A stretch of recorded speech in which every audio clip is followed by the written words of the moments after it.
Assalamualaikum warahmatullahi wabarakatuh.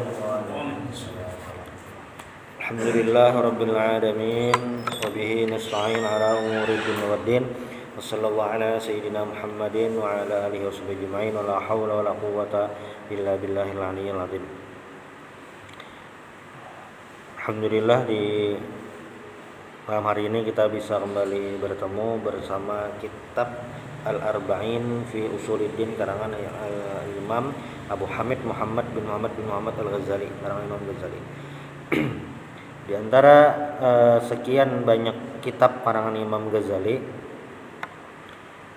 ada beberapa kitab yang itu berhubungan dengan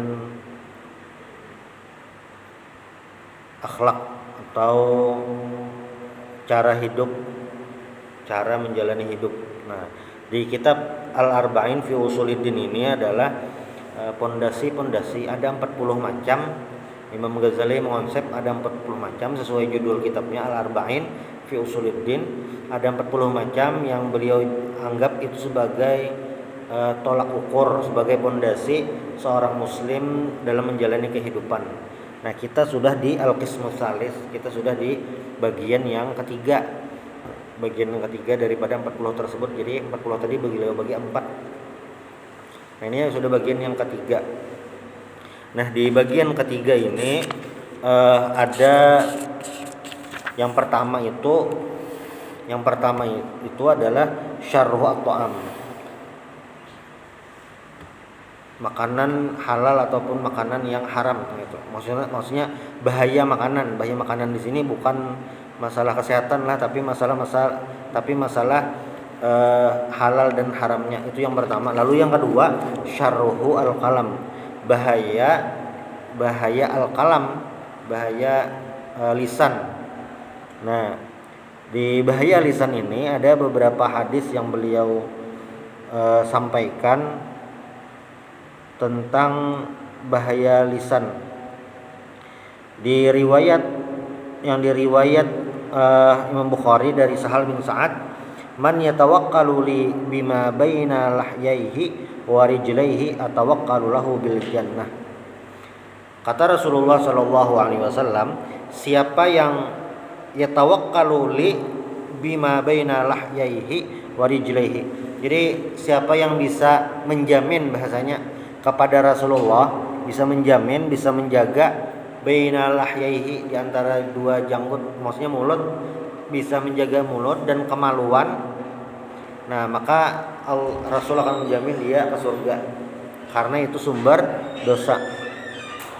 Di riwayat lain dari Imam At-Tirmidzi dan Imam Ibnu Hibban, Imam Baihaqi, wasu'ila an aktsarima yudkhilu an-nar faqala alaihi salam. Jadi Rasulullah sallallahu alaihi wasallam ditanya nih, sebab paling banyak membikin masuk neraka, yang paling banyak maulah masuk neraka itu apa? Ujar Nabi, al-ajwafan. Apa itu al-ajwafan? Al-famu wal faraj, mulut dan kemaluan itu paling banyak. Mulut dan kemaluan itu paling banyak yang membikin masuk neraka. Makanya ada ungkapan man somata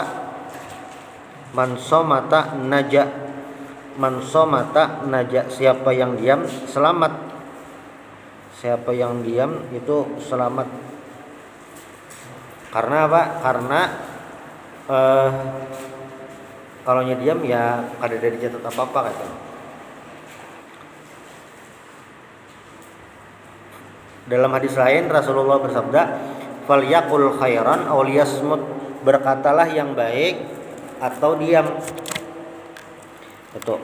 Nah, di hadis yang lain, banyak hadisnya, di riwayat Imam At-Tabrani dan Imam Baihaqi,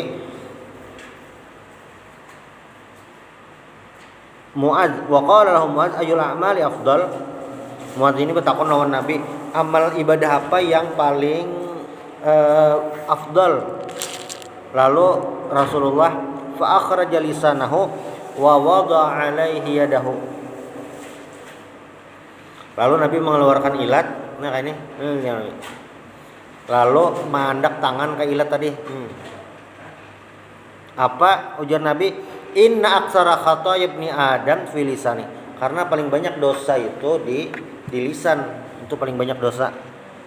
Nah, dosa di lisan ini hari ini itu bisa melalar kemana? Ke tangan. Maksudnya apa? Karena dunia maya, media sosial sama seujurannya. Tapi berarti hadis Nabi ini luput lah kada kayak itu.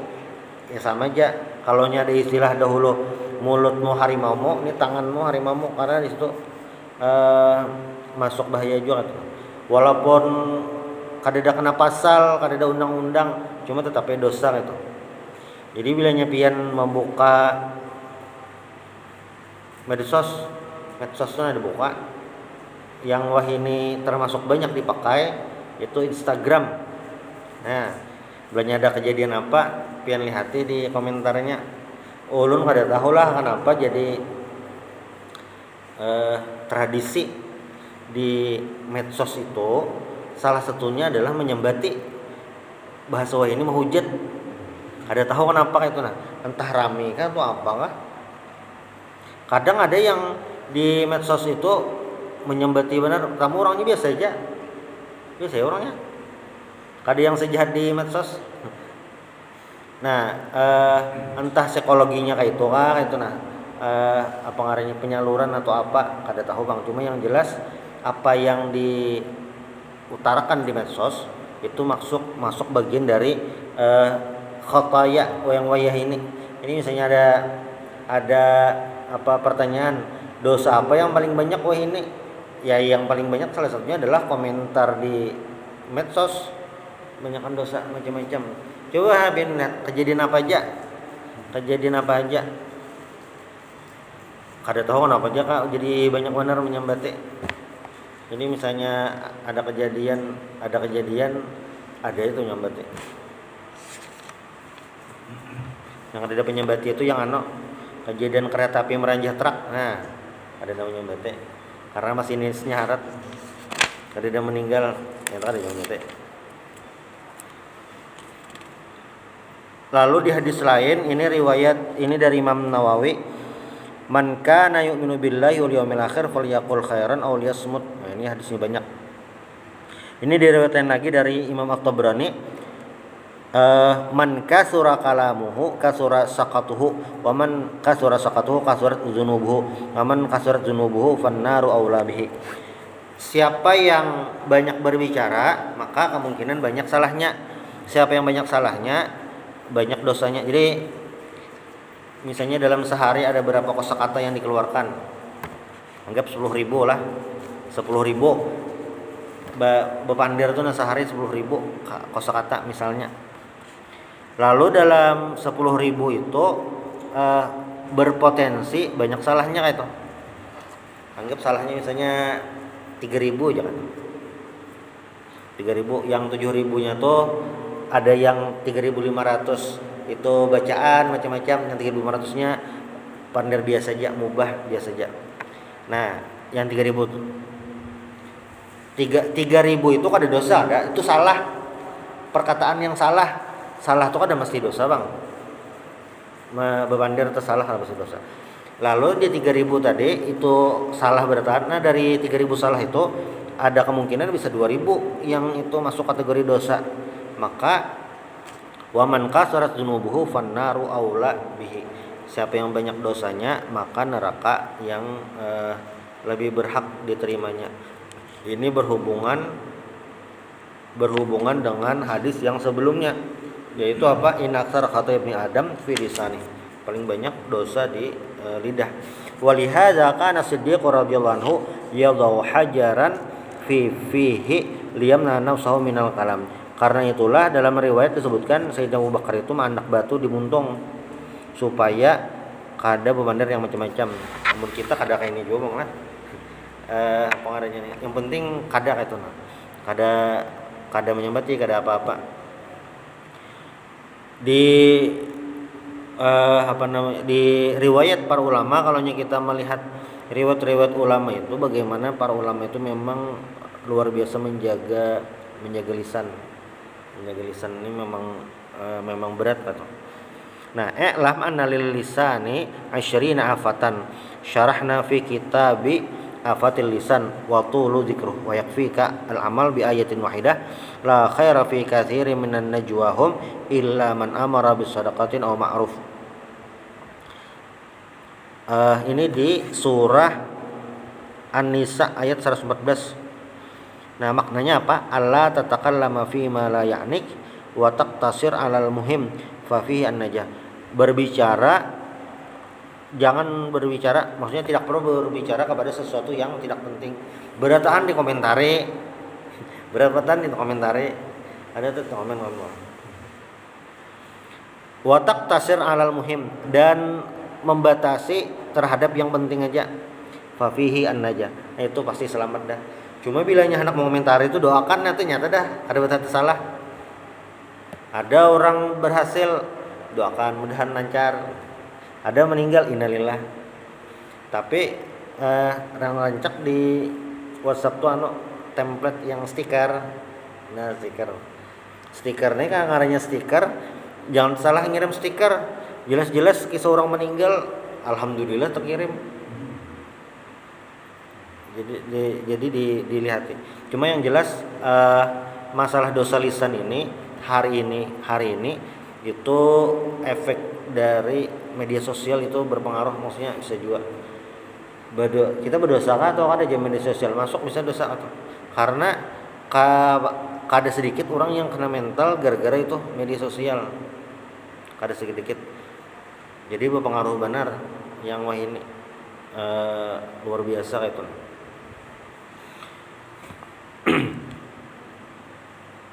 Ujar Anas, qala Anas radhiyallahu anhu, istashhada ghulaman minna yawma Uhud fa wujida ala batni sakhrah marbutah minal ju' fa ma sahat ummu atrab an wajhi wa qalat hani'an laka al jannah ya bunai.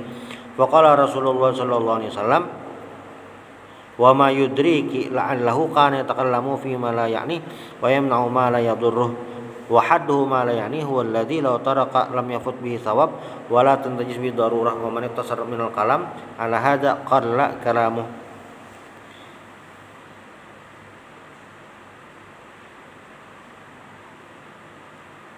Nah, ini salah satu riwayat tentang orang yang berbicara. Nah, maka ini nasihat Imam Ghazali lah. Ujar Imam Ghazali apa? Fal yuhasibil abdu nafsahu. Maka hendaklah seorang hamba itu introspeksi diri inda dzikrihi ma la ya'ni, saat menyebutkan sesuatu yang tidak penting. Innahu law zakarallahu ta'ala badalan antil kalimah lakana dzalika kanzan min kunuzis sa'adah. Jadi memang ketika seorang hamba itu introspeksi diri itu akan membuat selamat, terutama di mana? Terutama di akhirat.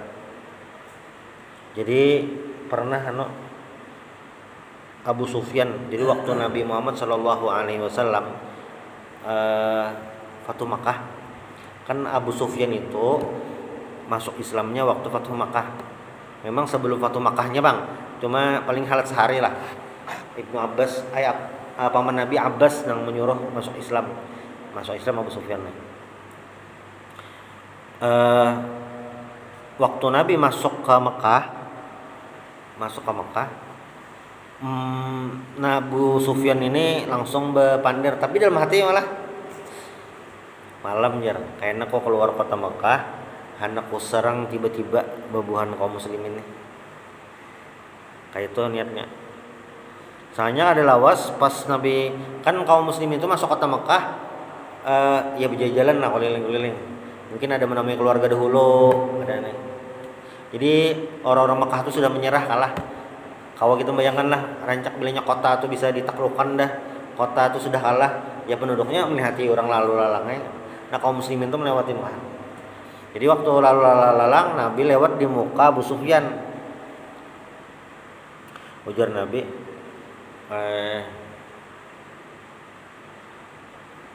tadi kamu kalau aja berpandir nak menyerang lo malam ini.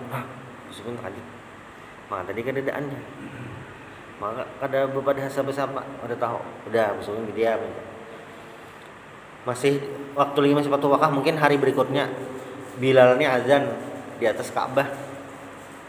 Jadi di Arab waktu itu, di Mekah waktu itu, budak orang Hirang itu warga kelas 3 istilahnya, paling rendah ada posisinya. Jadi beberapa pembesar Mekah itu sudah masuk Islam bang. Kayak kenapa jadi budak Hirang ini jadi azan di atas Ka'bah pulang, bilang ada adab bedanya kayak itu. Nang saikung bepadah kayak itu juga, saikung bepadah. Pas giliran Abu Sufyannya kayak berdiri berjejer sepakawanan.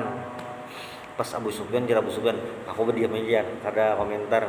Kayaknya kan tahun Nabi pulang, kada lawas ya Nabi lewat, lalu Nabi merawai yang berbandar tadi kan menyambati inilah, kan tadi nyambati inilah kenyatiin. Pas ditunjuk Abu Sufyan, kamu Abu Sufyan ini kada berbandar apa pula. Nah yang batu Abu Sufyan. Jadi Abu Sufyan tuh asalnya masuk Islam tuh kayak setengah terpaksa.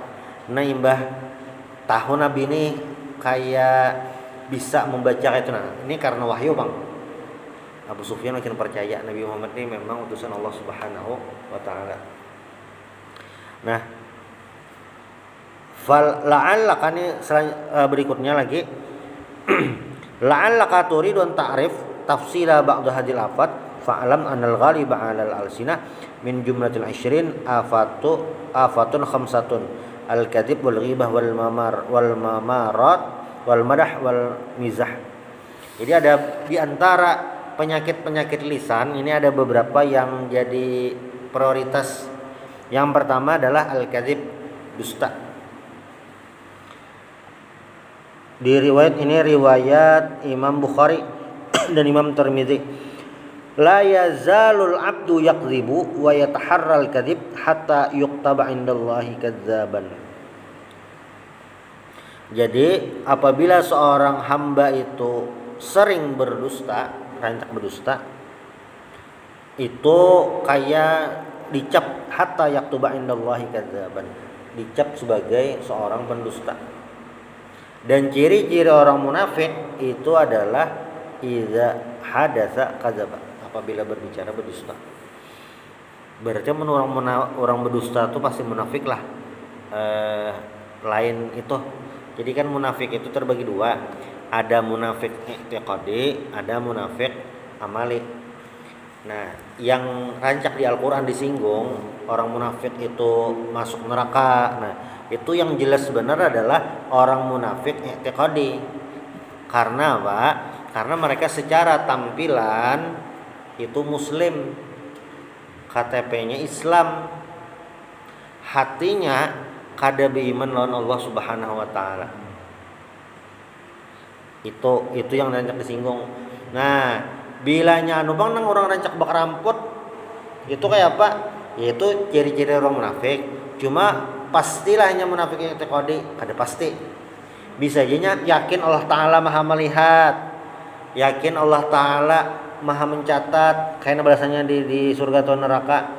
Tahu janya, cuma ini kebiasaan bak rambut dah, kalau lagi sehari kan bak rambut garing. Nah, yang kayak ini ya Pak, ini berarti munafik amali, lain i'tiqadi. Jadi beda. Cuma kalau kita pikir-pikir lah masalah munafik i'tiqadi ini. Itu mulai ada, orang munafik itu mulai ada waktu Nabi pindah ke Madinah. Di Mekah ada orang munafik. Anehnya kenapa ada jadi Mekah? Karena Pak, di Mekah itu orang beriman tertindas, dicaci, disiksa macam-macam. Kada mungkin ada orang munafik. Aneh benarnya. Jadi pura-pura Islam disiksa apanya? Nah ada tuh mungkin pura-pura kada Islam, nah supaya selamat, kan nggak itu. Pas pindah ke Madinah, umat Islam sudah kuat. Nah nyari kisah munafik, yaitu Abdullah bin Ubay bin Salul, itu pemimpinnya. Banyak lagi yang lain dan ngarannya dirahasiakan. Jadi kalau kita baca Al-Quran, ayat-ayat mengenai orang munafik, di Madinah tuh orang munafik tuh banyak. Ada saikung banyak. Wa idza khalau ila syayatinihim Wa idza khalau itu kembalilah bahasanya itu. Ila syayatinihim, kepada setan-setan mereka. Jadi Allah menyematkan gelar, memberikan gelar kepada orang munafik itu setan. Jadi ketika orang munafik ini kembali ke tongkrongannya itu, ke komplotannya gitu. Wa idza khalau ila syayatinihim qalu inna ma'akum, kami sebenarnya tetap bersama kalian. Innama nahnu mustahziun, kami itu para Islam itu menghulu-hulu aja. Ini orangnya banyak di zaman Nabi Muhammad hidup. Nabi Muhammad hidup, malaikat Jibril masih bulang-bulik mengantarakan wahyu. Sahabat itu ya hidup, Abu Bakar ada gitu. Orang munafik itu sudah ada, sudah banyak. Berarti lah itu zaman Nabi, berarti zaman wahyu ini bang jelas ya masih ada orang kayak itu. Bebanyak lah, kada tahu bang. Cuma melihat rumusnya, aturannya banyak yang munafik nih. Tapi memang zaman Nabi itu dirahasiakan, kada tahu. Abdul bin Ubay Salul bang, kenapa jadi kita tahu? Itu karena memang ada ayat khusus yang memadahkan tentang itu. Jadi Abdullah bin Salul itu di Madinah itu memang terkenal sudah rancak pina banyak alasan.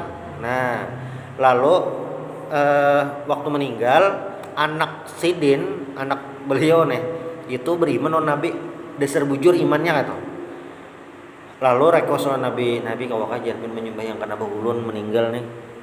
Nabi ini kasihan anaknya bayangkan.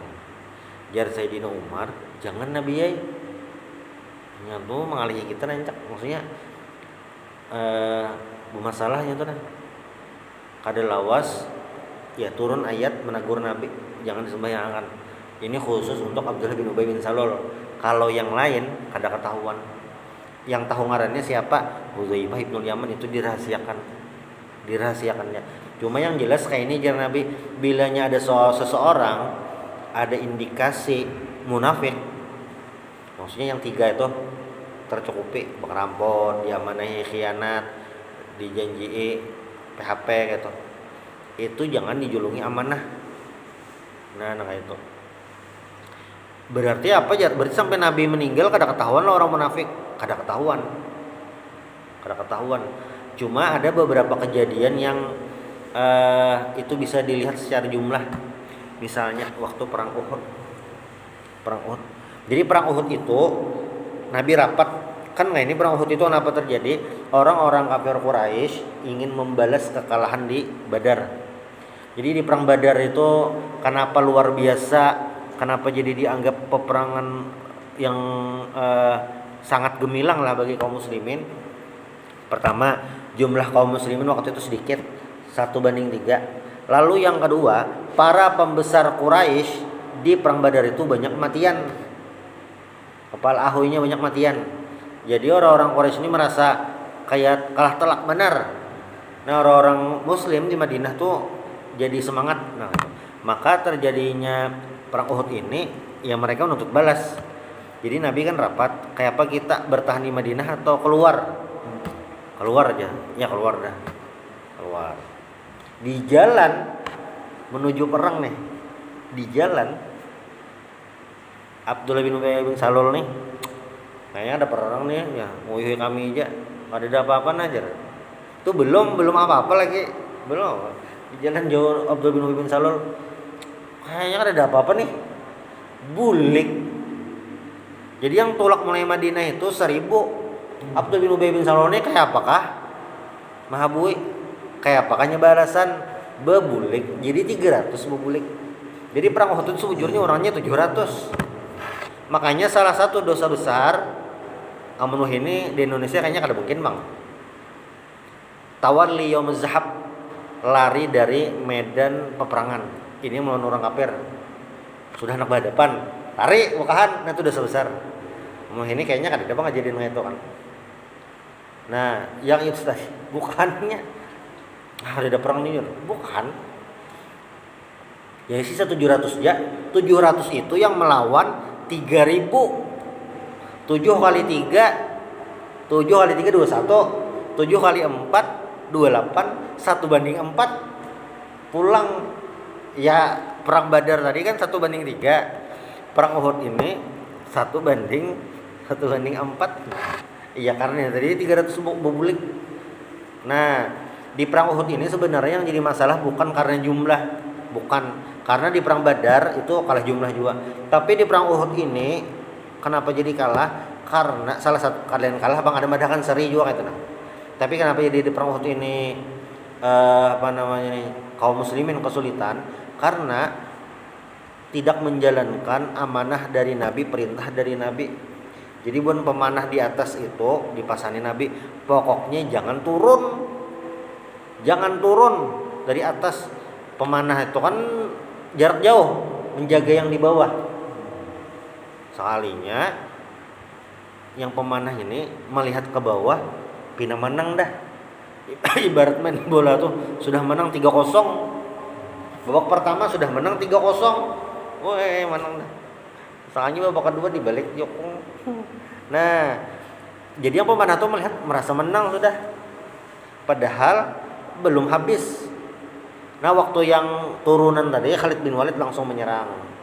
Makanya terdesak bahasanya itu. Jadi ada menang kalah, ada menang seri gitu.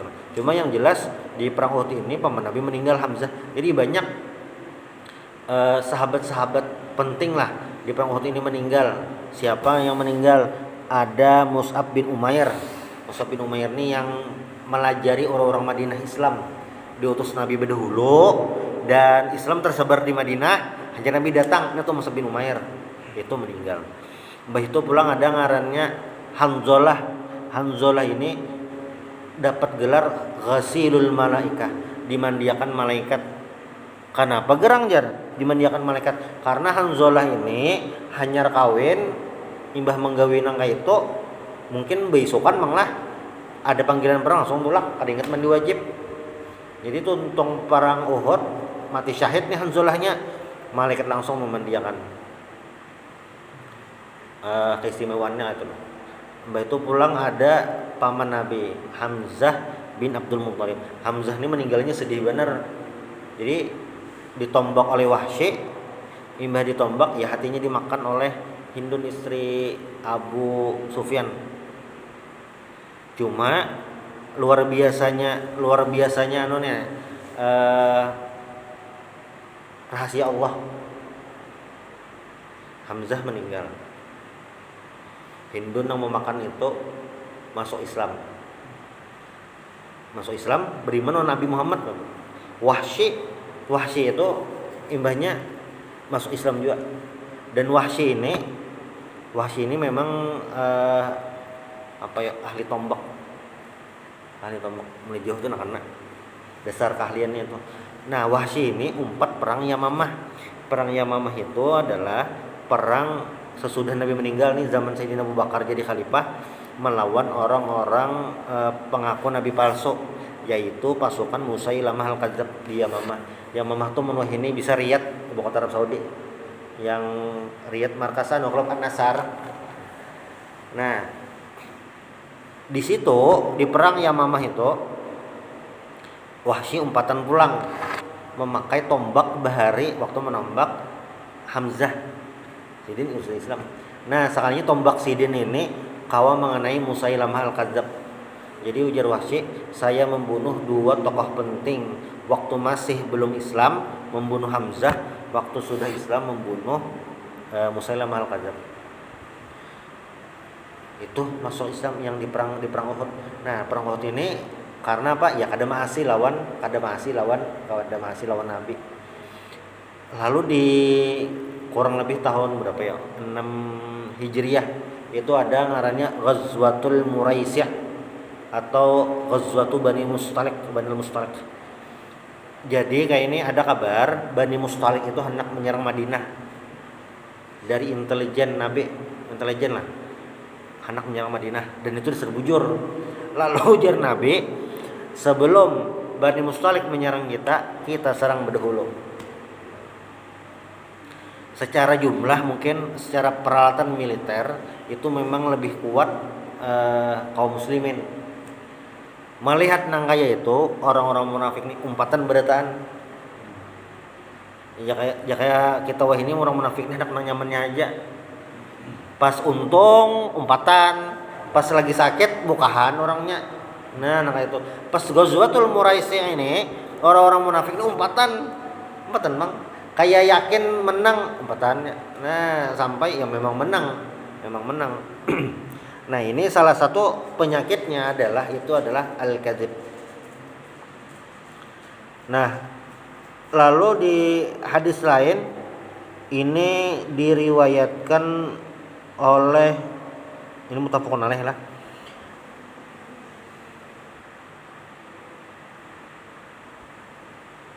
qala alaihi salam, ala unabbiukum bi akbaril kabair. Apakah tidak aku berikan, maksudnya Nabi hendak memberi informasi tentang akbaril kabair, dosa yang paling besar. Apa itu? Yang pertama al-isyraku billah, syirik kepada Allah Subhanahu wa taala. Itu yang pertama. Lalu yang kedua, uququl walidain. Uququl walidain ini durhaka terhadap orang tua. Wa kana muttaqian faqada wa qala salam ala wa qauluz zur. Ketahuilah qauluz zur, perkataan bohong. Nah, ini termasuk dari dosa-dosa besar dalam hadis ini. Nah, faslun, ini yang berikutnya pulang. I'lam annal kadhiba haramun fi kulli syai'in illa lidarurat. Jadi berdusta ini secara umum hukumnya haram. Berdusta itu haram dah, pasti haram. Illa lidaruratin, kecuali karena darurat. Hatta qalat imra'atun liwaladiha as-saghir, liwaladiha as-saghir, ta'al hatta u'tika. Faqala Nabi sallallahu alaihi wasallam, wa madza kunti tu'tinihi law ja'a? Qalat tamrah. Qala ama law lam taf'ali kutibat alaiki kidzbah. Nah, jadi ini kisah nyata bang. Ada perempuan mengiau anaknya, sini. Ada anak dibari sampai ke situ, lalu takutin Nabi, apa anak pian julungi, bilanya anak pian ini mendatangi beparak kurma jar nang mama. Nah lalu jar Nabi, amalau lam taf'ali, seandainya kalau kamu tidak memberikan kurma tadi, kutibat alaiki kidzbah, itu termasuk dosa. Nah udah kita rancak yang pindah itu yang pindah memeskol aja, mengiau aja. Tanya kan ada apa baik, saya nak kembali nanya kan ada apa-apa. Nah itu makanya Imam Bukhari ini termasuk sangat ketat dalam memilih hadis. Si Dini pernah mencari hadis jauh-jauh dah, mendatangi orang sampai di rumah orang tadi, hendak minta riwayat hadis. Soalnya orang tadi mengio binatang gaduhan, mungkin keledai kah, unta kah, kambing kah, beparak binatangnya. Soalnya kan ada dijulukinya bapak. Nah jadi Imam Bukhari mengaramputi binatang nih, langsung Imam Bukhari bulik, balik kanan bulik, ada lagi dah. Itu binatang loh. Imam Bukhari saking ketatnya, walaupun ya ke binatang ada kayak itu juga, cuma yang jelas hal-hal yang sederhana tadi, terutama manusia itu masuk dusta. Makanya illa lidaruratin, kecuali terpaksa, itu sangat penting. Jadi ada sebuah riwayat ini waktu hijrah Nabi Muhammad SAW. Kan kayak ini Nabi Muhammad itu hijrah lawan Sayyidina Abu Bakar, hijrah ke Madinah. Waktu itu Abah Abu Bakar, Abu Quhafah nih belum Islam, orangnya tuha dan buta.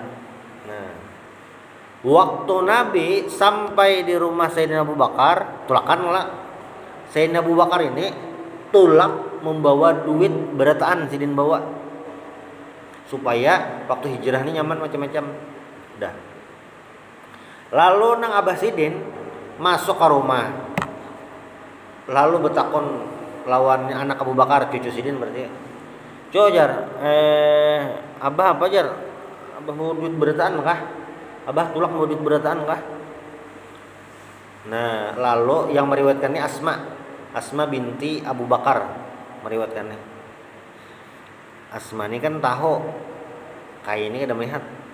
Lalu Asmani ambil batu diandak ke wadah duit biasanya Sayyidina Abu Bakar mandak. Lalu batu tadi ditutupi pakai kain. Kada kayak aja. Abah dia meninggali duit. Lalu tangan Abu Quhafah tadi, Sidin waktu itu belum beriman lagi, belum masuk Islam. Karena di masa berikutnya masuk Islam di Sidin. Lalu tangan kaya tadi dienakakan ke andakan duit tadi, padahal batu. Oh iya. Berarti aman aja lah. Abah ika mano meninggali aja duit inggih kaya aja. Nah, apa ngaranya nih? Lalu masih di riwayat itu, kenapa jadi Asma ini mengarang putih kaya gitu nah? Supaya nang kaya ini kada abut. Kenapa? Pertama, nang kaya ini ya belum beriman lagi. Kalau pina bocor masalahnya itu sampai ke lain-lain, enak kali. Padahal jar Asma abah tuh, maksudnya abah tuh nah sedikit-dikit kada dia meninggali duit. Sedikit-dikit meninggali duit. Itulah kenapa jadi Sayyidina Abu Bakar dan keluarga Sidin itu spesial di mata Rasulullah SAW. Karena apa? Karena Sayyidina Abu Bakar lawan anak-anak Sidin itu sangat membantu Nabi, terutama waktu hijrah. Kan Nabi itu tulak lawan Sayyidina Abu Bakar dan begana dulu di gua Sur sekitar 3 hari 3 malam lah. Itu supaya menghilangkan jejak. Nah, selama itu nang maantarakan makanan kan ada Gojek online nih, ada GoFood. Nah, nama antarakan adalah Asma binti Abu Bakar. Pakai selendang sih bawa kan waktu itu. Maka ke gua Sur nih lumayan ngalinya. Bawa batu-batu ngalih itu. Maantarakan. Itu tuh Seikong anak Abu Bakar. Lalu anak Sidin Seikongnya Abdullah bin Abu Bakar. Abdullah ini lelakian kan.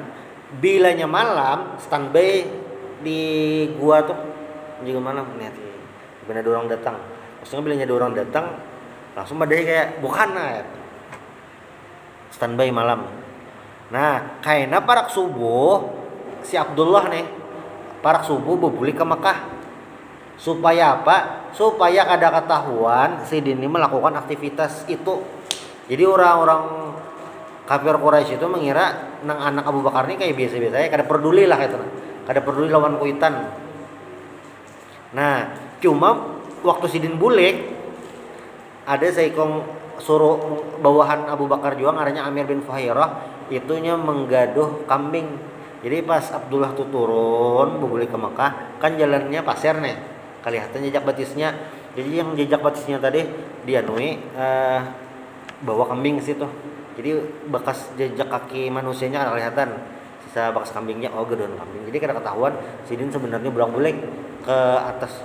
Jadi bilanya siang Abdullah ini berkeliling di Mekah mencari info orang-orang kafir Quraisy ini lagi hendak apa.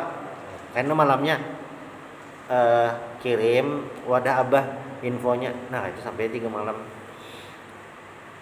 Nah, ini apa ngarannya nih? Yang dusta Asma tadi ini masuk kategori illa li daruratin. Sama kayak kasusnya waktu Ammar bin Yasir. Ammar bin Yasir itu sekeluargaan disiksa. Yasir Abah Sidin disiksa, Sumayyah Mama Sidin disiksa. Nah, Yasir tuh mati. Sumayyah itu mati juga. Ada riwayat madakan Sumayyah itu matinya dicucuk oleh buritnya sampai kepala. Makanya Sumayyah ini termasuk awwalu syahidah fil Islam. Syahidah pertama dalam Islam. Disiksa dan bertahan gitu nah. Bertahan. Nah, Ammar ini kada tahan lagi disiksa, ada tahan lagi. Lalu Ammar ini waktu kada tahan tadi bepadah kata-kata kafir kayak memuji berhala gitu, menghina kada percaya Nabi Muhammad nah itu. Gara-gara itu ya dibebaskan Ammarnya. Langsung Sidin menangis mendatangi Nabi. Nabi jadul tadi kayak ini ulun disikan kayak. Nah, lalu jar Nabi kaifa tajidu qalbak, kayak apa hati kamu perasaan sejujurnya. Ulun tetap iman ya Nabi ya, tadi itu dimuntung aja. Nah, makanya turun ayat yang waqal buhu mutmainnum bil iman. Hatinya tetap beriman. Nah, itu ada masalah. Ini yang dusta darurat. Nah, tapi ini dalam momen tertentu aja. Momen-momen tertentu aja. Maka ujar dikit lagi. Ujar Imam Ghazali, "Falyahdzaril insanul kadzib hatta fi takhayyul wa haditsin nafs, fa inna dzalika yathbutu fi nafs suratan muwajjah hatta takdzibar ru'ya, fala tanqashifa fi naumi asrarul malakut wa tajribah tashhadu bidzalik." Jadi pokoknya menjauhi dusta tadi, jangan sampai berpikiran kita untuk berdusta, siap untuk berdusta. Amunnya versi wayah ini berdusta nih ya masalah segala-galanya seberataan.